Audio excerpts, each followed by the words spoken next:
You are listening to the Pedagogy Primer podcast, a multi-episode introduction to teaching in higher education. I am Tyler Krompiatek, academic technologist for the Center for Online Learning and Innovation at Canisius College in Buffalo, New York. This episode features a conversation with Mrs. Sarah Galasso, Associate Professor for Digital Media Arts at Canisius College. In this conversation, Mrs. Galasso reflects on her life experiences related to transitioning from the private sector to freelancing to Villa Maria College and finally to Canisius College.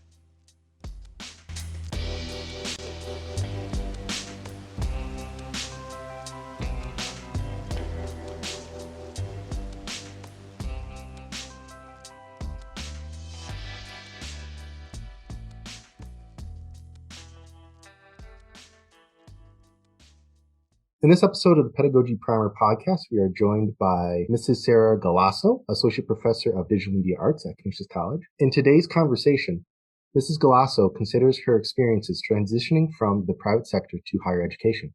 How are you today, Sarah? I'm great. How are you? I'm fantastic. Thank you. So this will be your third semester here at Canisius College, correct? It will be, yes. Awesome. Are you enjoying it so far? I am. It's been interesting starting here during COVID and everything associated with that. But I will say I'm very much enjoying it here. All right. So I guess to kick things off, the first question is, you worked for Fisher-Price. So can you describe what drew you to Fisher-Price and some of the work you did for them? Sure. So the way this actually worked was when I was at RIT, I was finishing up my MFA in computer animation, and all of the students were beginning to put together their portfolios, demo reels, and resumes. And I actually didn't even know that Fisher-Price was coming. And one of my classmates said, "Did you know that Fisher-Price is coming today? And they're going to be giving a presentation and then conducting interviews on the spot." So I thought to myself, well, this will be good practice. I thought, what could I possibly do for Fisher-Price? They're a toy company. And I'm, in animation. I just pictured myself moving out to LA or New York City or some other big city and working for a big studio. But I did go to the interview. And when I walked out, my classmates asked me how it went. And I said, that was probably the worst interview I ever had in my life. It was just the timing of it. While we were looking at my demo reel, their food arrived for lunch. So, of course, in my imagination, when the very best shot was playing, they were biting into their sandwiches, things like that. I just thought, this is not going well. They don't like my work.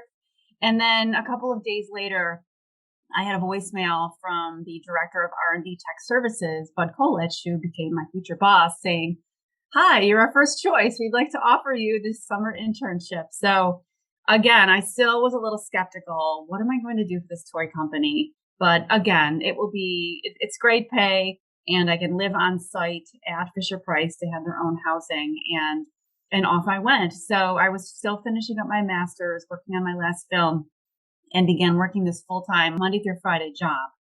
And the very first thing that I did was to work with one of their engineers. And there was a building where we all worked. It was called the Team Center, where it was really interesting. They actually brought together engineering, design, and marketing all in one space. And everyone worked in small teams. So for instance, you might be the Viewmaster team or the Power Wheels team or the Rescue Heroes team.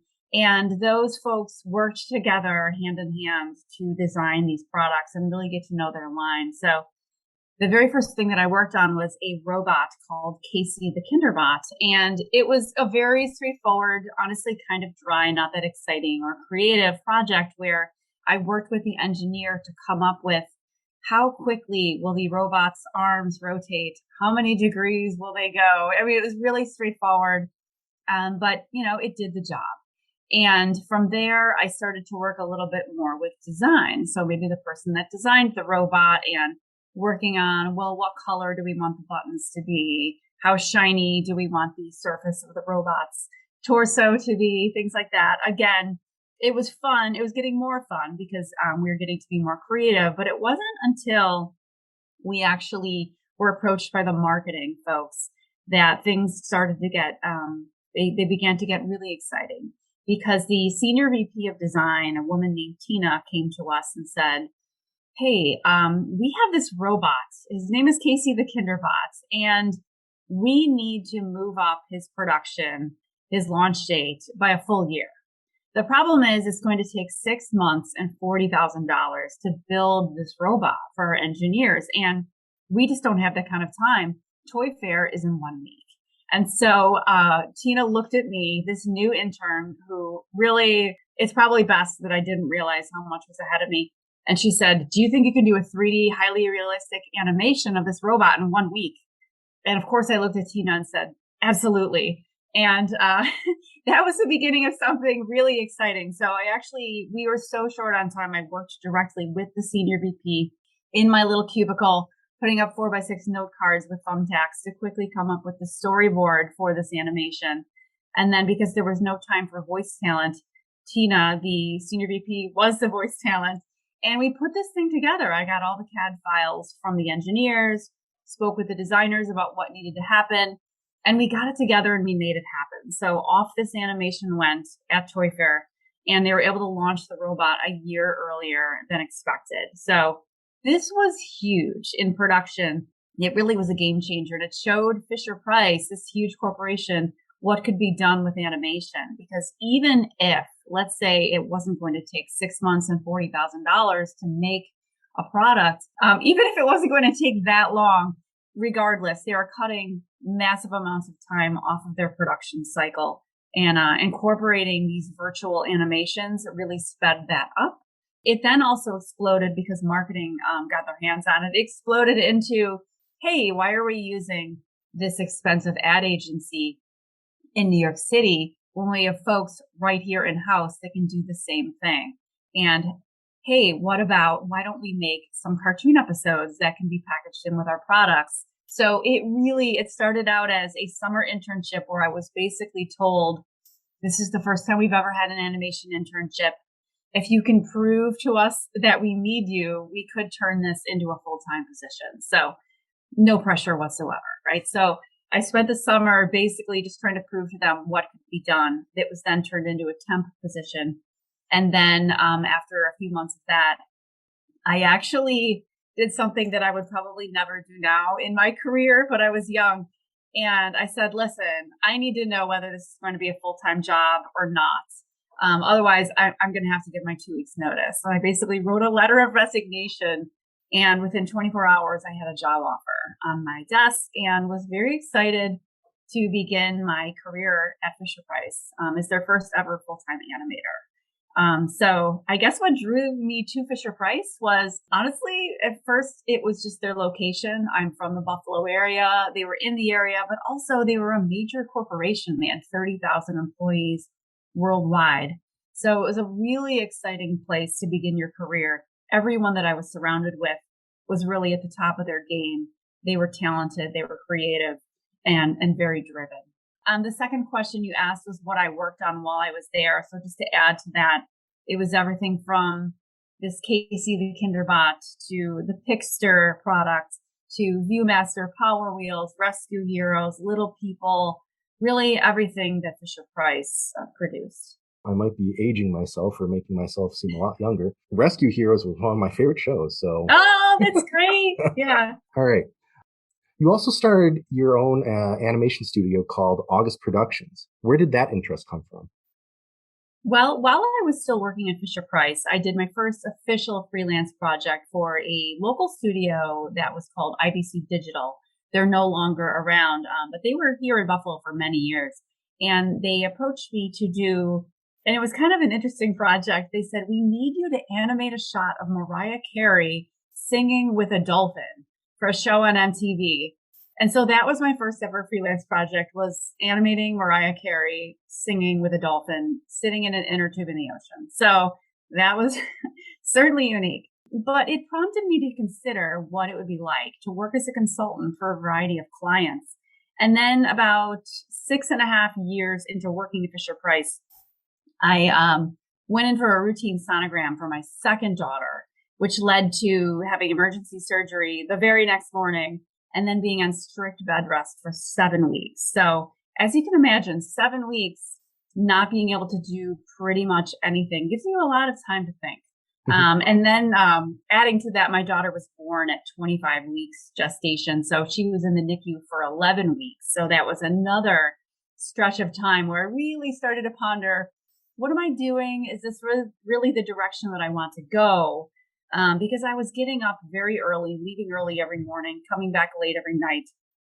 And so all of that time really gave me the opportunity to think about, what could I do on my own, and could I really make this happen? So after some time, I actually set up August Productions. I went downtown to the Erie County Clerk's office, and anyone can do this. It's really a lot easier than you would think to set up your business.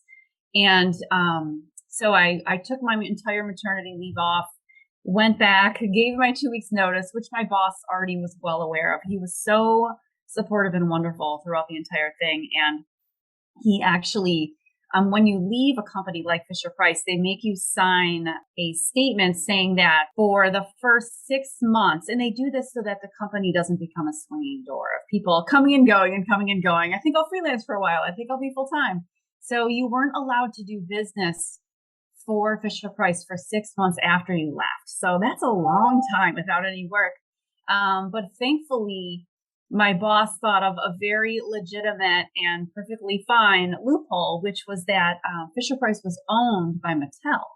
And so Fisher Price is not Mattel, even though they own Mattel. So Bud was wonderful enough to introduce me to my first August Productions clients at Mattel.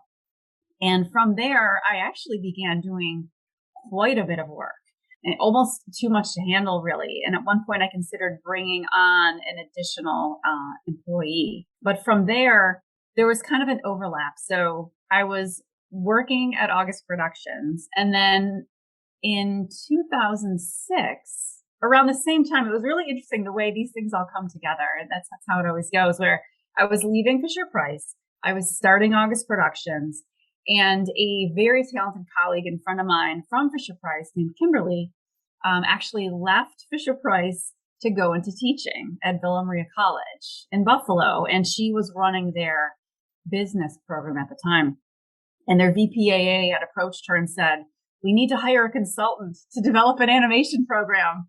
And Kimberly almost started laughing and said, "I have the perfect person for you." So she actually got me in touch with the VPAA, and we chatted, and then I began helping her to work out, what sort of courses would be in an animation program curriculum. And I had, to be completely honest, my only teaching experience prior to that was teaching at the graduate level. Well, I was a graduate student at RIT, and I taught an intro to 3D class in Maya. So here I was working with her, very experienced. But what I had behind me was, what worked and what didn't when I was in school? What did I wish I had learned? And then at Fisher Price, what did I learn from being in the industry at that point that I thought it was important for students to know, and take those things and put that together with the know-how of a, seasoned administrator, vice president of academic affairs. And so I started to come up with a list of courses, and then we worked together on the course descriptions, and then the course objectives, and then went from there, and then really filled in the sort of week by week schedule of each class.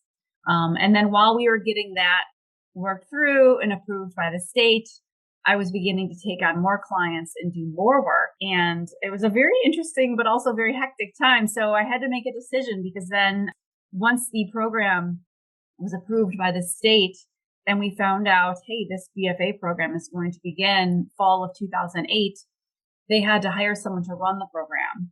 And so that's when Villa Maria College approached me and asked me if I was interested in running the program. And to be honest, at that point, working freelance full time was extremely hectic with two small children.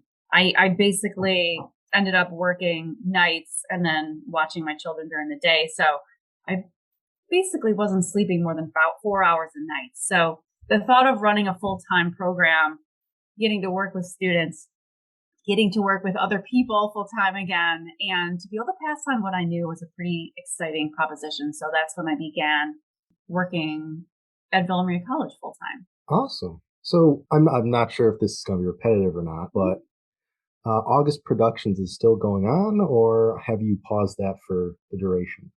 Yeah, so I actually still do freelance. This past summer, in fact, I took on a new client, Play Monster, which is out in Wisconsin. And all of my work is virtual. And that's one wonderful thing is I've been virtual for many, many years. But everything that's happened in the last few years has obviously made communication even easier.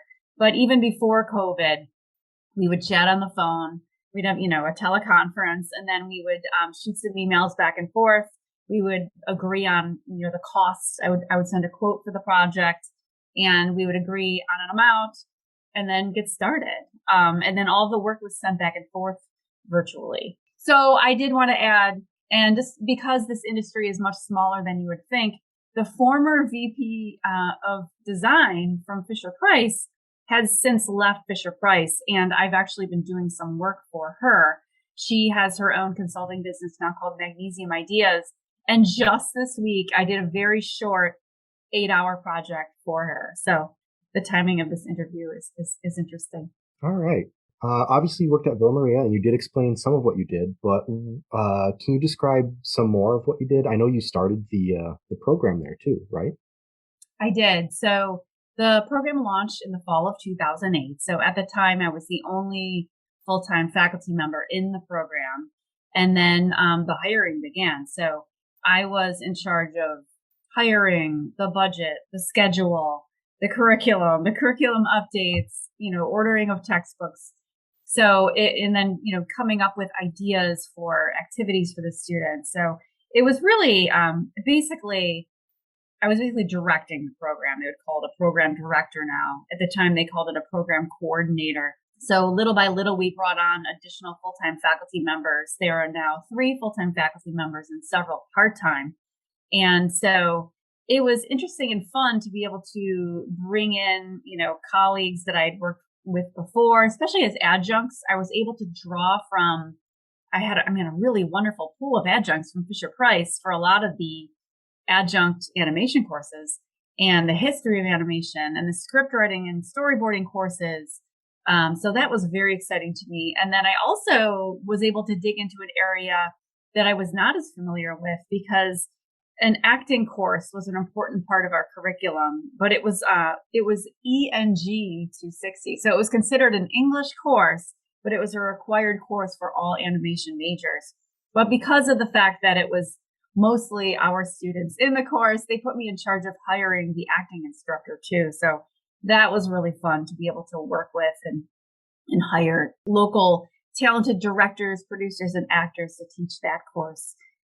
We also did a 24-hour animation competition for the students where they would work from 9 a.m. on a Saturday until 9 a.m. on a Sunday to animate a short project from start to finish in short teams. That was hugely popular with students because we fed them and caffeinated them for 24 hours.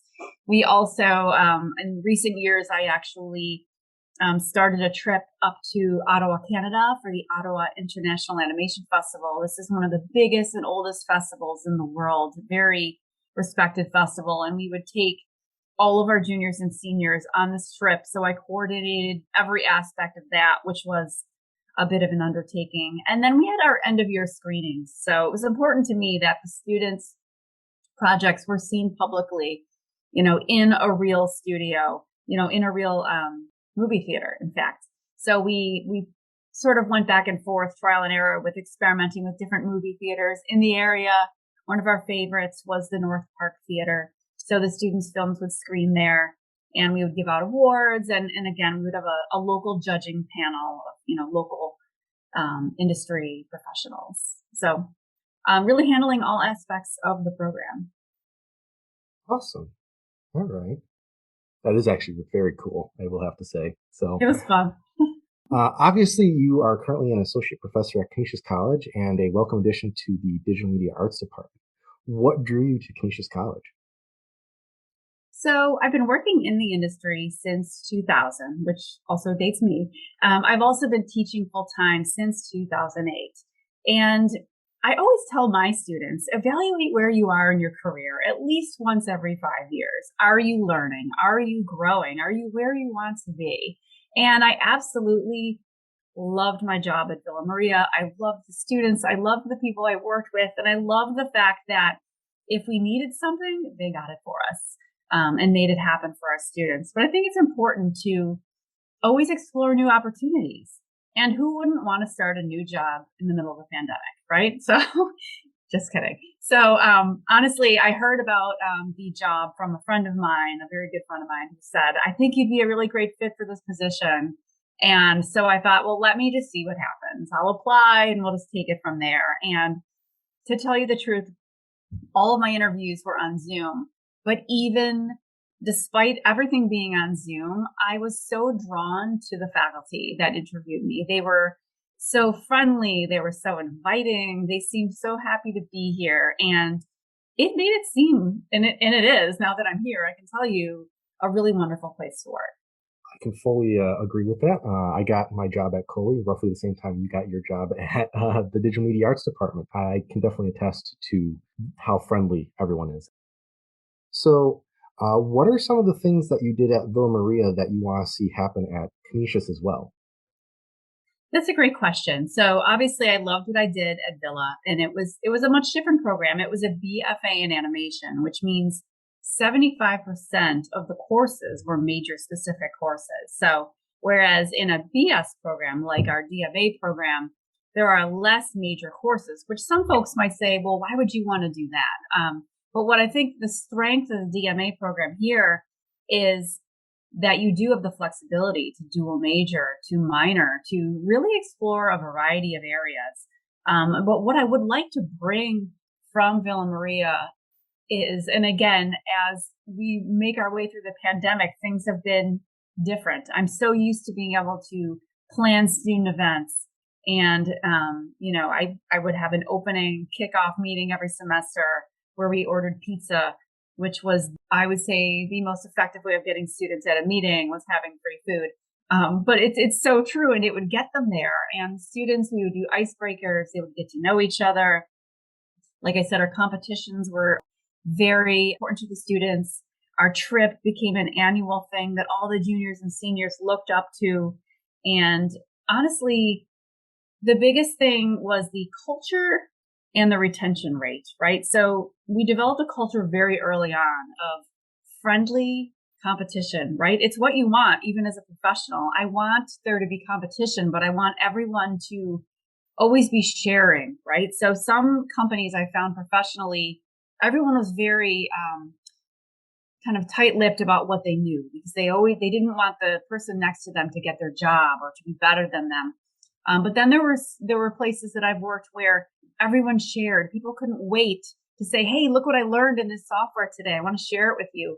And I think it's very important to carry that over into your program, because you want your students to be doing the exact same thing. You want them to be excited about what they're learning, and you want them to be able to share what they're learning with their classmates. Everyone gets better. You develop that sense of we're all in this together.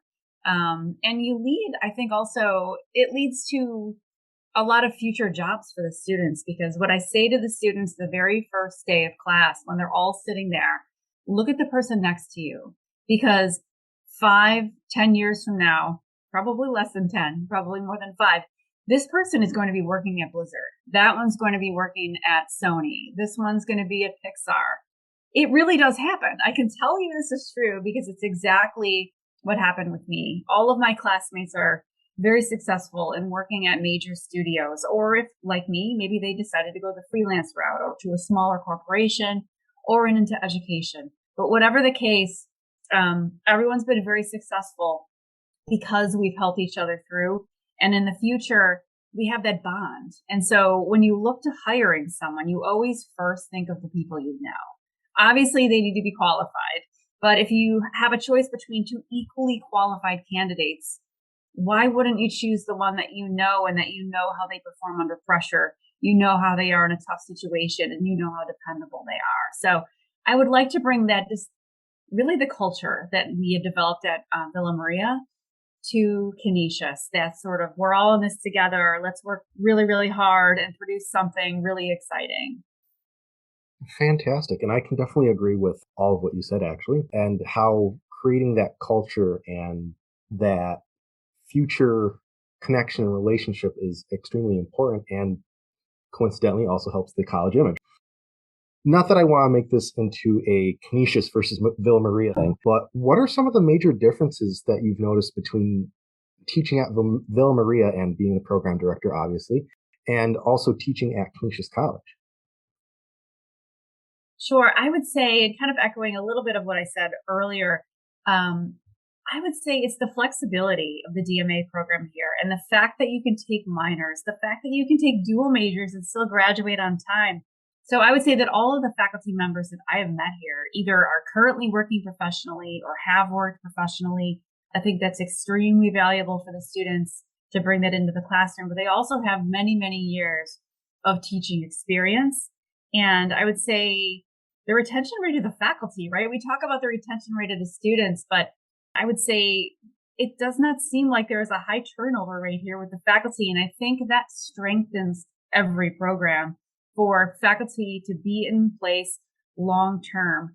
As a newer person, we know that it takes some time to get up to speed with the curriculum, the college, the procedures, all of that sort of thing. So having people in place with that experience is extremely helpful in keeping the program going, in keeping the students with a high level of confidence and knowing that their faculty have been here for a very long time and know what they need. Also, again, I guess getting back to that sense of flexibility. So in a BFA program, it's very structured. So you have to start your major courses in your very first semester of your first year. And there are some good things about that. If a student already knows exactly what they want to do, that is the way to do it. But if a student isn't sure, and so many of our students and every student at every college is not 100% certain what they want to do with their future. So I really love that at Canisius, they have that time to take some courses in a variety of areas and really evaluate what it is they want to do instead of being shuffled forward and suddenly it's their senior year and then they realize that they wish they had taken a different major. So I love that they have the time to explore here and take dual majors and also take minors. Some people do know at Canisius College, I am a graduate of the DMA program, so I can definitely attest to what Sarah just said about that. It is a fantastic way to explore the different parts of digital media arts and how they can intersect with each other. The next question that I wanted to ask, obviously you worked at Fisher-Price, you've got your own August Productions, and now you're working in higher education. Can you talk about some of the major differences between working in the private sector and in higher education? Sure. I would say one of the first things that I noticed, at least from going from a major corporation to my own small business, is that when you work in a corporation the size of Fisher-Price, you're spending all of your time in an extremely curated environment. That's really the best way that I could describe it, where you are surrounded by people who are at the top of their game. They're talented, they're smart, they're experienced, highly experienced in their areas and trained, and they wouldn't be there if they weren't. So one of the first things I noticed after leaving Fisher-Price is that I kind of was working in a bubble, to be honest. So once you're out in what I would call the real world, it might not be so different to, maybe you could compare it to when a student leaves college and again is suddenly out in the real world. But to me, I went straight from graduate school to Fisher-Price, and again, everyone was at the top of their game. If you needed training, you could just apply for the training and go. And really, everything we needed fit within our budget. And anyone coming from the private sector going into education knows that that's another noticeable thing. And that's just how it is. It's just the reality that your working budget is probably not the same size as it was when you were in the private sector. You cannot, fly around the country for different conferences and training on a regular basis. But I think that that's not necessarily a bad thing. I think it forces you to really prioritize and think about, what do I actually really need to do? So I would say, obviously, the budgets, again, coming from a big corporation to working by myself was much different. I would say one of the biggest things I missed right away was having colleagues right on the other side of the cubicle that I could just launch ideas to all day. And it's one thing that I've actually regained with teaching full time that I really love, that And it's what I loved about working in the private sector is the people that I work directly with. And just having that kind of relationship where you can throw ideas back and forth. And you not only have your formal meetings, but you have a lot of informal meetings where personally, I think some of the most interesting and innovative things happen are in those small, in the hallway, casual meetings or catching up for coffee, because that's when you're free to think about and talk about whatever's coming to your mind. It's almost like an unofficial brainstorm. So that's really, I think, the biggest differences between the private sector and teaching. Thank you for your insight on that. That is actually something that I haven't personally had to think about, because I went right from getting my master's at UB into working at Canisius. Our final question for you today is, do you have any advice that you would give to people transitioning from other sectors or from other institutions that you're willing to share? So I would say, yes, there's plenty of advice that I would like to give to folks that are transitioning from other sectors. And really, one of the most important things you can do is to reach out to the people around you. And it's something I've never been afraid to do, but I still, in certain instances, certainly need to do more of it. But it's being able to reach out to the folks around you to ask questions. And you need to ask questions all the time. Obviously, you don't want to inundate your new coworkers with constant emails and questions. But I think that this was actually much easier when everyone was in person, sort of pre-COVID, where you could just kind of look over or roll your chair over and ask the person next to you. It certainly was easier. So I would say during COVID, you have to actually try harder. So you need to set up Zoom meetings with people because you're not running into people so much in the hallway. Ask lots of questions. Ask for links to videos that might help you or resource pages on the website.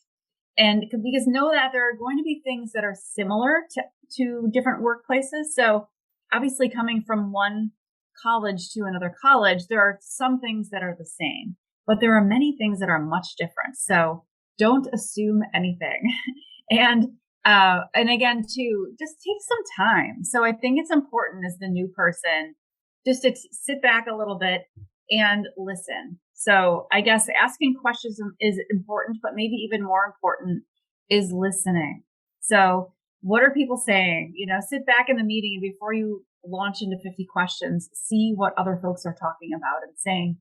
And also, listen to the advice that your colleagues give you because they were once in your shoes as well. So remember that everybody was new at some point. So don't be afraid to ask questions. Don't be afraid to reach out. But also, it's very important to be listening to any advice that anyone gives you. And I think, at least for me personally, I think that whole asking for advice is still a major issue, especially among newer faculty members and even staff members, as I am. I can definitely agree with that factor. Well, thank you very much, Sarah, for joining us today. I hope you had a good time talking about your experiences, as I did listening to them.